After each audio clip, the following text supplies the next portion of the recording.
welcome back to my channel. Thank you so much for coming back by for another video. If you are a subscriber, if you're not a subscriber, please go ahead and subscribe down below. Hit the notification bell to be notified whenever I upload, and go ahead and give this video a thumbs up before you even watch it. I would really appreciate it. So today's video is going to be a video all about the VA. And I felt like I wanted to do a video about the VA because I feel like as a young veteran, there are so many myths out there about the VA, and there are so many things that I was told by older veterans that don't apply anymore. And yes, I just wanted to come on camera and kind of do a video about all the things that the VA has done that has changed my life, how my time in the service changed my life, and how if you are a veteran and you do not receive veteran benefits, how you are making a huge mistake. So without further ado, I'll just go ahead and jump into the video and discuss the facts that I feel every veteran should know. So let's go. Okay, y'all. So I am a U.S. Army veteran. I am 27 years old. I served 3.5 years in the Army on active duty. So all of the facts in this video that I will be mentioning will be about my experience with active duty. A few things do fluctuate between active duty, National Guard, and Reserve, but it's not that big of a difference. But yeah, just keep that in mind. I was active duty in the U.S. Army. So the first thing that I want to talk about is why you should file for veterans benefits. And the reason that you should file is none other than that it is your money. It is for you. You are a veteran, if you are a veteran, of course. It's for you to help you navigate life outside of the military. The Veterans Administration, the VA, was designed to help us veterans find employment. It was helped to kind of bridge the gap between healthcare benefits and to allow veterans to be able to take care of themselves once they exited out the military.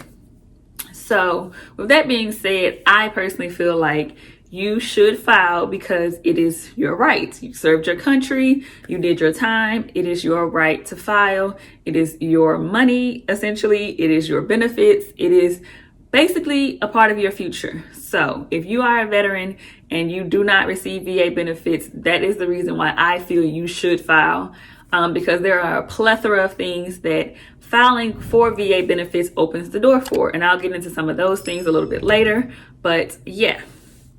And if I'm looking down, I have notes here because I don't want to ramble too much. I don't want this to be a super long video. So just checking my notes. But yeah. So one fact that I really want to hone in on and make very clear is that 99.5% of all veterans qualify if you got out with an honorable discharge or less than honorable. And I do believe there are some stipulations where you can qualify if you got out dishonorable, but you'll have to go down to your local VA and speak to people. But the benefits definitely do benefit those who got out with honorable discharges. But yeah, so everyone qualifies for something. And I know if you work for the VA, or some people may try to tell you like, oh, that's not true, everybody doesn't get something. I'm in several groups on Facebook and I see people telling lies, but I'm not really active on Facebook. I just like to, browse through.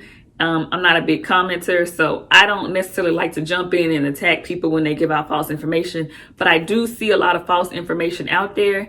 And I think it's important to know the truth, which is why I'm making this video. And that is, everyone qualifies for something. Not everybody's going to receive 100% and not everybody's going to receive 10%, but everybody qualifies for something.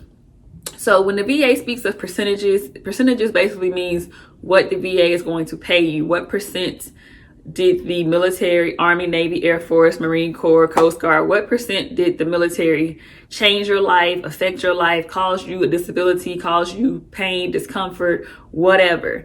Whatever it is considered a rating, and it gets a percentage, and that percentage is how much the VA is going to pay you based off of your pay in the military. So if you were a lower enlisted, E1, E2, E3, E4, they had a calculation that calculates, what you were receiving in the military, and they have a formula that determines that plus your percentage is what you will get every month on the first. And the higher up in rank you go, the more money you get. So someone who has 10% that may be an E7 it's not a may, they will receive more than someone who was an E2 with 10%. And your years in service definitely does qualify you for a little bit more money, but I'll get into all that later. But for the most part, it goes based upon your rank, your time in service, and the percent that the VA determines you are disabled or you are affected at some point in your career and that has changed you. Don't get caught up on the terms. If you do receive veteran compensation, you can receive your check in private. Nobody has to know you receive your check, and you should not feel anything for receiving a check. I know when I got out, a few people did make fun of me because I got out under a med board. And if you don't know what that is, it's like when you get injured and your doctors don't feel that you're ever going to regain your strength to the percent that you need to be an active duty soldier or whatever kind of soldier you are, National Guard, Reserve. Your doctor can put paperwork in for you that says you are going to end your career early for medical reasons, and it kind of fast tracks you on out the military. Plus you receive your veteran benefits immediately once you get out, instead of getting out and then filing on your own. They do all of that for you, and once you get out, you start receiving compensation.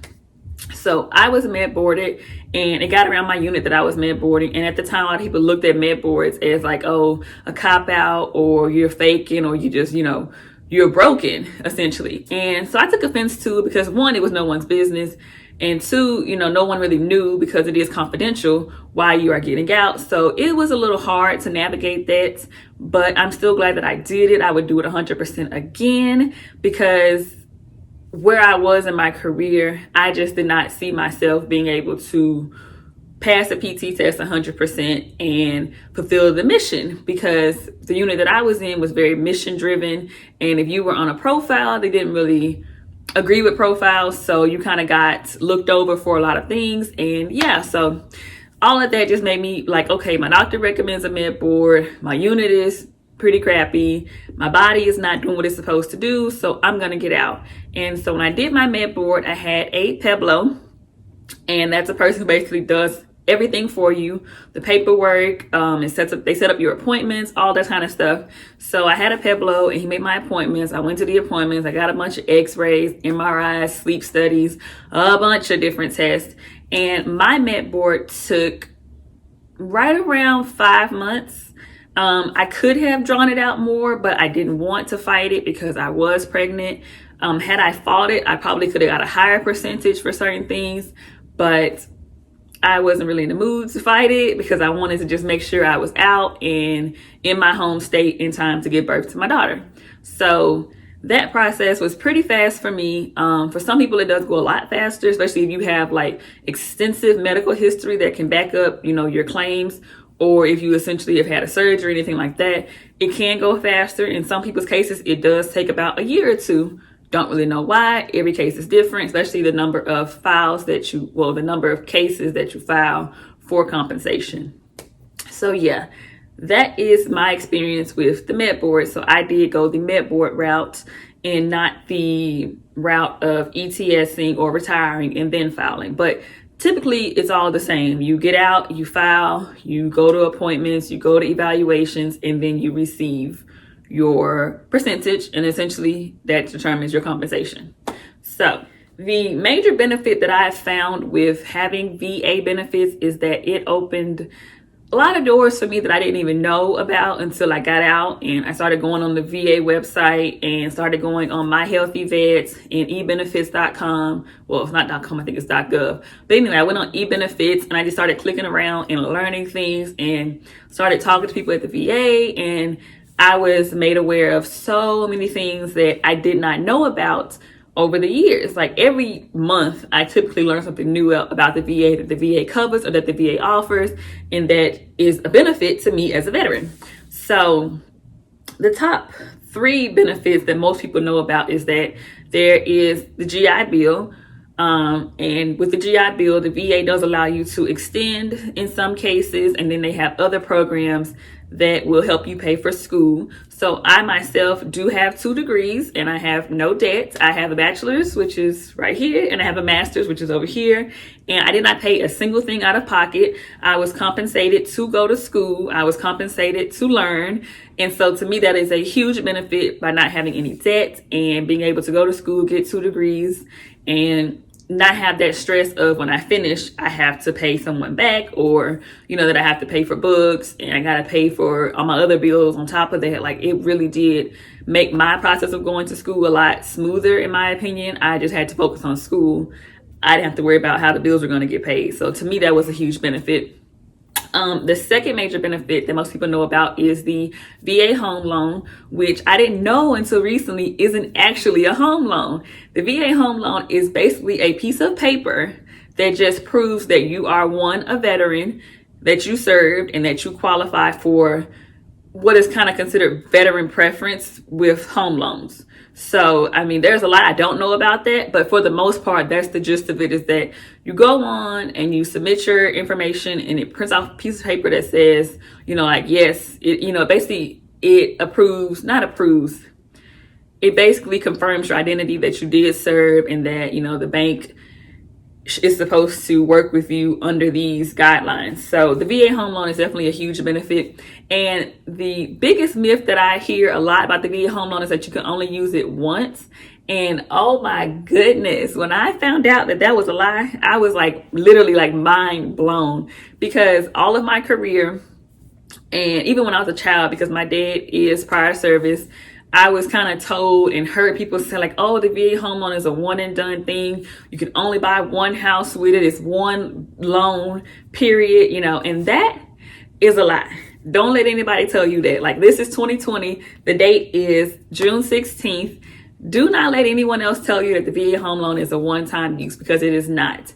There have been people that I've come in contact with who have bought 4 homes with the VA home loan program. A few people I know have bought 2. And I just was like, huh? I thought it was one time. And it's not one time. It is not even a loan from the VA per se. It's a loan from whatever bank you choose, whatever bank you qualify for. And it's just going to be, it's supposed to be just a better process overall, because you are a veteran. So yes, but you know, as I said, I do not own a home. We are in the process of doing a bunch of things with buying a home.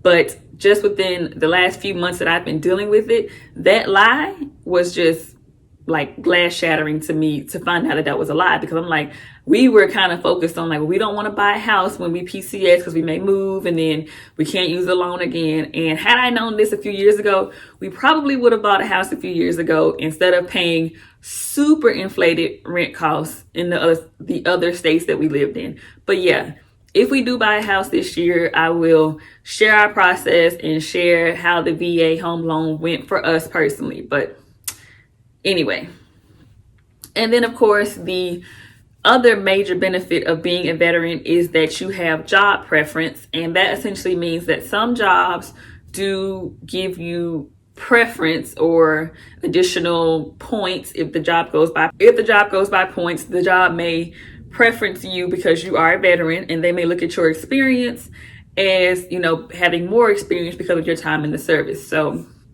that, of course, is an automatic benefit for those who transition out into the civilian workforce. But to get into the actual nitty-gritty of the VA and how the VA works and why you should 100%, after watching this video, if you do not have veteran benefits, go qualify or go file for, is this. So the whole reason for me making the video is just to speak on how the VA has changed my life, and how I feel like if you are a veteran, you are cuckoo if you do not file for VA compensation. And that's simply because you are basically owed it. It's your right. You qualify. No matter what anybody tells you, you qualify for it. So the steps that you have to take, they may seem tedious and long and pointless, because it is a very long process when you don't have the documentation. So if you are someone watching this video and you've been out 4 or more years, and let's say, for example, you did not go to the doctor a lot during your time in service, or you never got injured per se during your time in service, it may take you up to 6 or 9 months to get a decision back. But, you know, if you have documentation that can prove that whatever's going on with you is linked to your time in service, it does go a lot faster. I know personally for me, when I did my med board, I got out at 70%, and now I am at 100%, and that was a 5-year difference. So I did not file for an increase until year 5. And I only filed because I was notified that a lot of things had changed within the VA. And a friend of my husband was like, oh, tell your wife to really push for it. And at first I was like, well, I'm not going to push for it because I don't want to be limited on what I can do in the civilian workforce. But after speaking to a few advisors at the VA and speaking to my own VA personal doctor, I was made aware that even if you receive 100% disability, you are still allowed to work. It's just certain limitations on what you can do and where you can work, essentially. So my whole reason for not wanting to push for 100% was that when I got out, my Pueblo, when I was in the Army, told me, 70% is really good for someone your age and someone for your time in service. So, I don't really recommend for you to push for 100, even though I know you can get 100. He was very confident back in 2013 that I could receive 100, but it would make me have to stay in longer and go to more appointments and do more tests. And I was just like, well, if you think that I qualify for 100, but it's not a good idea to push for 100 right now, being 21 years old, then I won't do it. So that was my reason for not pushing for it then. So 5.5 years went by. I never really thought about, going back for an increase. I kind of saw online that the increases were taking a while to get a decision, and I didn't want to do it. But when I saw an article come in my email that said the VA has now passed guidelines that all cases have to, be basically completed within a certain amount of time, I was like, maybe I should. So then my husband's friend was telling him about it. I was like, well, yeah, I'm gonna just go ahead and try. And if I only get pushed up 10% more, that's 10% more in my pocket. So I ended up filing for an increase for 2 of my cases, and both of them got an increase, but only one of them pushed me over the edge to receive 100% disability. So I was elated to find out that I could get 100%. My life definitely changed just a little bit when I got 100%, because when you get 100%, there are certain things that you qualify for that are only for retired personnel and 100% disabled personnel. So those benefits were kind of astonishing to find out as well, because they're not really talked about that much. If you want to see a video about the benefits that you get for being 100%, let me know down below. But basically, there are different variations. So I know for the VA home loan, you have to be at least 10%. You have to have a rating of at least 10% to qualify for the home loan. For certain programs within the GI Bill being extended, you have to be a certain percentage, and just a lot of things within the VA, you have to be a certain percentage to qualify for, because they try to help those who are a little bit more disabled than others. So I don't really know how to explain it without it coming off as shady, but it's not shady. But there are different levels of things that you qualify for based on your rating from the VA. So yeah, once I got 100%, I was kind of given like a packet and a briefing about like, okay, you qualify for X, Y, and Z now. Do you want to do X, Y, and Z, and all that kind of stuff? So it was definitely a benefit for me to go back and request an increase. But either way, I would have been happy, because I was receiving a good amount of money every month, and I was okay with that. And at the time, I did really want to work again in the next few years. But after hearing that, you can get 100% and you can still work, I felt more relieved to apply for it. So in a few years, if I do decide to get a government job or go work anywhere else, I'm okay with that. But yeah, so to speak on the subject of those who have a low rating, but, are pushing to get an increase, my advice to you would be to never stop pushing for your increase, because you will get an increase at some point. You just got to keep working for it. I've been at the VA and I've sat next to people, because most people just strike up a conversation because you are at the VA pretty long time. I'm not going to lie about that. Most appointments do take a little while, but I've talked to people before who said, they've been out since the 80s and they finally got an increase, and it changed their whole life, and they kept pushing and kept pushing and kept pushing. I've met people who got out at 10% and they are now at 60, 70%, which is really, really good. So my advice to those who are pushing for an increase is just to not stop. Don't let the people at the VA tell you what you don't qualify for, because at the end of the day, they don't make this decision, essentially. Like, if you're at the clinic or you're at, an appointment, and the doctor may feel like, oh, well, you don't really qualify for that, don't take that as, that's it.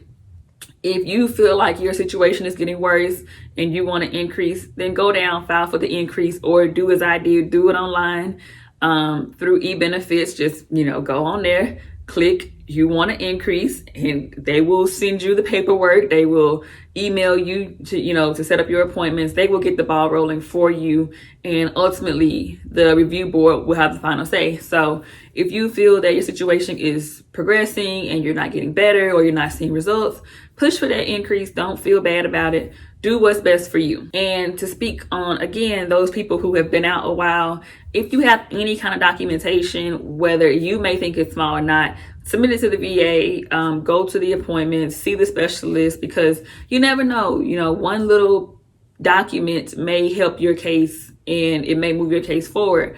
But the biggest thing that I hear people say is that, well, I didn't go to the doctor when I was in, or I didn't go for this specific reason, so I don't know how, it's gonna work out. And my advice to you is to still go. It doesn't matter if you don't have documentation from a military doctor.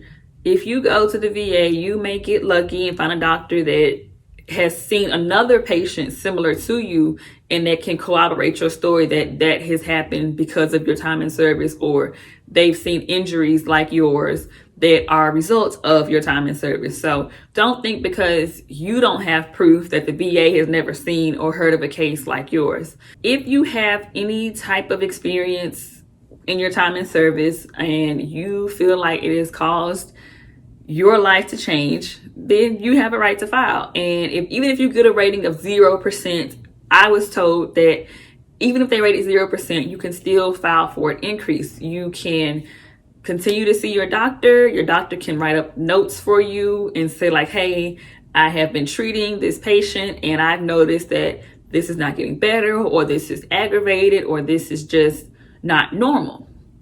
And you would really be surprised at what a doctor's perspective can do for you as far as compensation. And I guess I want to end the video on saying that it's not okay to cheat the VA system at all. You shouldn't lie about it. You should really file for things that are bothering you mentally, psychologically, which is the same thing, but people look at it differently. You should definitely file for anything that is happening to you internally, externally. If your knees, your hips, your fingers, your ankles, all kind of things happen when you're in the service, and you should feel comfortable enough to say like, hey, this doesn't feel normal anymore. I think that my time in the motor pool, or my time downrange, or my time wherever affected this part of my body or affected my lifestyle. You should definitely feel comfortable talking to the VA about that, because there is someone there that can relate to you and someone there that can help you. And another example that I can give you is that if you feel like, you're anxious or you have anxiety, I've met people who say that they can't even drive in rush hour traffic because of their time in service. They have really, really bad anxiety and it gives them flashbacks, and they don't like sitting in traffic alone. And a guy that I met that told me that story, he got 100% for that because he has PTSD and really bad anxiety associated with his deployments, and his 2 cases led him to 100%, but it allowed him to start seeing a therapist and to start being medicated for, and to start helping him live a better life, because the goal is not to suffer in silence. So the VA is designed to help you navigate your life outside of the military, and it's designed to help you kind of get back integrated into society. And it is very hard to go back to having no one tell you what to do, where to be, when to wear this, how to check in. It's very different, and there's someone that can relate to you at the VA or through a program through the VA. There are a lot of programs that are done through civilians. If you don't feel comfortable talking to someone about certain things that, are in uniform, because I know I personally didn't. I didn't trust people anymore, and I wanted to see a civilian doctor because I felt like a civilian doctor took my case more seriously, and that was just my opinion, and they did to me. But it could have just been where I was and the doctors that I was seeing. A lot of doctors label things as common military pain or normal, but a civilian doctor may be a little more sensitive to what you have going on. So you could always request that as well. But yeah, I don't want this video to be any longer, so I will leave it there. If you have questions or you want to chit chat about getting your compensation started, you can leave a comment below, and we can chit chat about it or chit chat about it in private. But I just want to say, like, if you do not receive veterans benefits, do not go another day without it. I promise you it will help you. Even if you only get $300 a month, at least that $300 can go to something that, you know, could better your life. So before you leave this video, go ahead and hit the like button, subscribe to my channel. And once you click out of this video, if you are a veteran, head over to eBenefits or to your local VA and start your case. I promise you, you will not regret it. It's definitely there to help, and it's definitely there. It's definitely nice to be around people who can relate to things that you've been through. That is all I have for this video. I don't want to ramble on anymore, but yeah, if I need to cover other things once I look back and edit this video, I will do a part 2. But yes, those are the things that I wanted to just get out there. That is the truth about the VA. The VA is very, very helpful. The process can be long and tedious, but I definitely encourage you to do it, and definitely start the process now, because if you have kids, it'll benefit your kids at the end of the day. So thank you all so much for watching. Please be sure to like and subscribe to my channel, and I will see you guys in the next video. Bye.